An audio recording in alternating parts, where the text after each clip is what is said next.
Mbuyekezo Zonke ka-TZ Promotion, ngomnye we-promoters ezenza le tournament.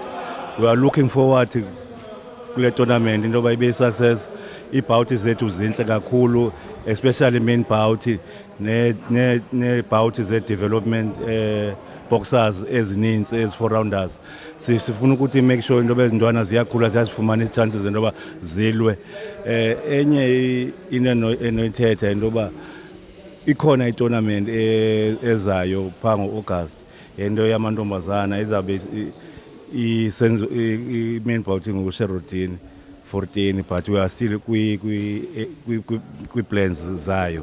I-Buffalo City siyibulela kakhulu ngale nxaxheba because i-boxing ibikhe yanqaba kakhulu apha eMonti, so le funding basinika yona sibulela kakhulu sithi nangomso basincekelele basifande so that i-boxing ibheke phambili apha eMonti.